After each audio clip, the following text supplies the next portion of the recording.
سلام دوستان، ما امروز اومدیم با تکنیک کلیدزنی 5 عنصر که از تاریخ 9 تا 12 بهمن شروع سال چینی یا اینکه قبل از سال تحویل خودمون که معمولاً کسایی که به نیت خرید خونه، بچه دار شدن، خرید ماشین یا فروش خونه یا هر نیت و خواسته ای که دارین این تکنیک فوق‌العاده عالی رو انجام میدن.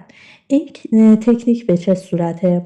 به این صورتی که وقتی که شما خواسته ای رو دارین میتونین اینو انجام بدید، نتایج عالیش رو ببینید.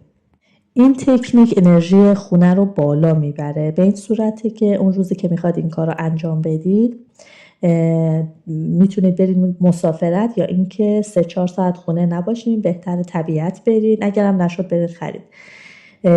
و شما وقتی که خونه نیستید انرژی ها تو خونه راکت میشه و هیچ تغییری تو خونه صورت نمیگیره. قبل اینکه از خونه بیرون برید یه سینی بر میدارید، حالا از هر جنسی باشه، 2 تا شمع یا قرمز یا سفید یا هر رنگی باشه، 1 کاسه آب، 2 قاشق گلاب بریزید، 1 ظرف گندم یا برنج یا میتونید کاسه برکت اگه دارید کاسه برکتتون رو داخل سینی بذارید.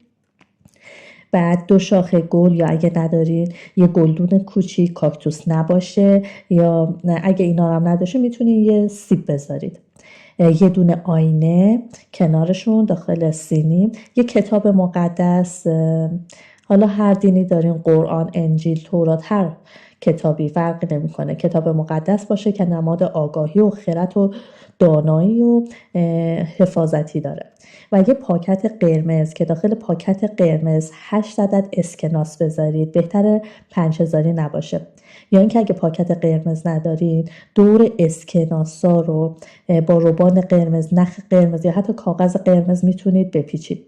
2 تا سنگ قیمتی، آمیتیست، روز کوارتز یا تسبیح سفالی گلی، هر چی، اگر هم ندارید مهرمز هم میتونید بذارید که عنصرش خاکه.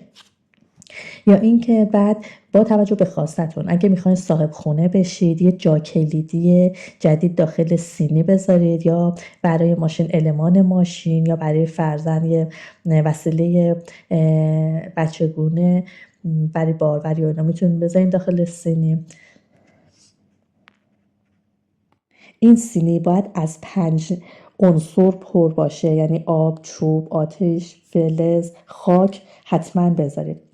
بعد اینکه سینی رو چیدین از خونه برید بیرون.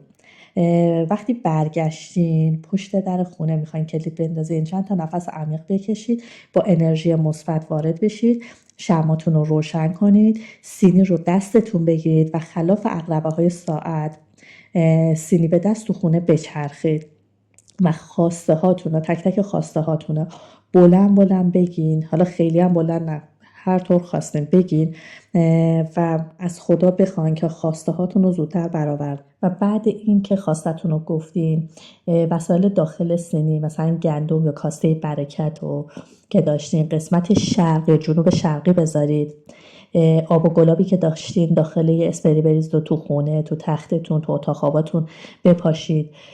پولایی که داشتین داخل پاکت قرمز یا روبان قرمز رو جهت جنوب غربی یا جهت ثروت خودتون بذارید.